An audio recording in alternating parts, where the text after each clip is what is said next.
Hi guys, this is Norm from the Board Game Museum, and welcome to an alternate version of big game hunting. Now normally I would be showing these games as I'm going to the thrift stores and stuff, but we've gone through a lot of transitions personally of a school starting and Jack starting kindergarten and soccer schedules and things like that, so I'm going to do things a little bit differently. Right below me I have all these games that I have found, and I'm going to go ahead and just show them to you, and we'll see if you guys like this format. We'll see. Anyway, here's the first game I found. This is a game called Tic Tac Dice, and this is from the Lowe Corporation.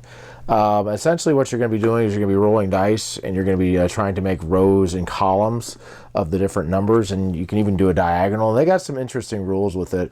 But yeah, it's a good little strategy game. It's very easy to learn. I think this game came out in the 70s or so. But yeah, it's a quick game, easy to learn, and it's got some strategy in it too. You're really just trying to build up these rows and columns with these different dice rolls. Here's a fun little game we found. We call Granny Apples. This one you actually have dice that have apple shapes on them. Let me see if I can show you here. Here we go. Here's an example of a die right here. It just has an apple half on here. And what you do with it is you roll these apple halves, and you're basically trying to add them all together and call out the right number. But you also have apples that have worms in them and pies, and those have different values. So you're having to kind of add and subtract while you're doing this in your head and trying to call out the right number.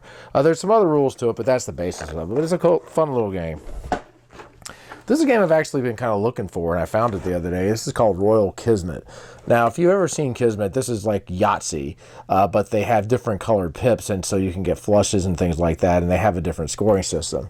This game, in my opinion, is probably the best of the Yahtzee-type variants that's out there because they have 3 different ways you can score. They have a green die on here, and this basically is a wild suit.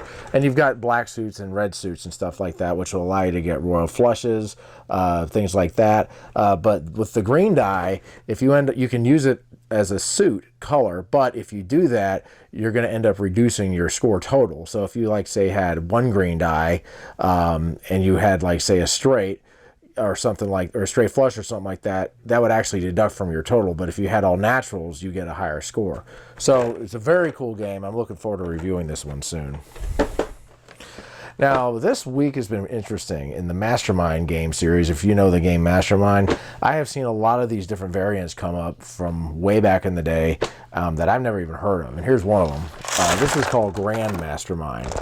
This is a really big box, and I think out of all the copies that I have, this is the nicest version. It actually has a little felt table right over here. And basically you've got shapes and colors that you're basically trying to decipher. If you've ever played Mastermind, you're essentially trying to break a code. And I have not tried this one yet, but I'm tempted to get my wife to try this because she really loves these kind of games. So anyway, there's a look at it. Now here's a Mastermind game I've never heard of. I didn't even know they made this game. But this is called Mastermind 44. And what this is this is a 4-player variant of Mastermind. To my knowledge, I have not really read about this yet, but you have a color and a number that people are trying to guess, and I think everybody's kind of playing at the same time. I'm not really sure, but it's definitely unique, so I'm going to definitely review this one for sure. Found some Monopolies. Here's one of them that I found. Scooby-Doo, what is this one? Fright Fest Edition. This one's complete. The box is a little beat up, but the game itself is in really good shape, and I think it goes for about 20 bucks or so on eBay. So here's a little look at the back. It's pretty cool. Now, I found this. There's actually 2 copies of this game, and this is called Stratomatic Baseball. Now, my understanding is this game actually got put into the Baseball Hall of Fame because it's like the most realistic simulation of baseball out there. Now, I think this game, the copy I have, I could probably get maybe $60, $70 for it. I have seen copies sell for like $120, so I'm not really sure, but I ended up finding 2 copies of this here. So, and I got it for, let's see, what is it, $1.99? That's why I love thrift stores. You just never know what you're going to find. And here is the second copy. Oh, here we go. You can get this at Walmart. This is Rattlesnake Jake. I think I got this for like $2. I think all these games I got for like for $2. But this one is essentially like a little kid's game. Here's the back of it. Now, funny thing was, this was missing a nugget, and so I wrote the company and asked if they could send me one, and they ended up sending me an entire set of them, which I didn't need a whole set, but I'm like, thank you guys so much. But yeah, this is a fun little game. If you like kids' games, you're basically trying to grab these nuggets from the snake, and if the snake's head pops out, you're going to end up getting bit, so to speak. Okay, here's the last one.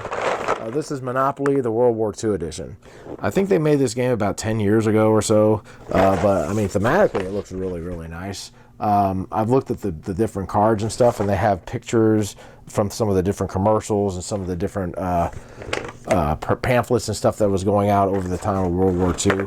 They got collectible tokens. I think I could probably get about 20 bucks for this. Most of these games I'm not going to sell, but if I do, you know, I'll get something for them. But anyway, guys, those are the games that I found over the last few weeks or so. So anyway, y'all take care, keep on gaming. I'll see you next time.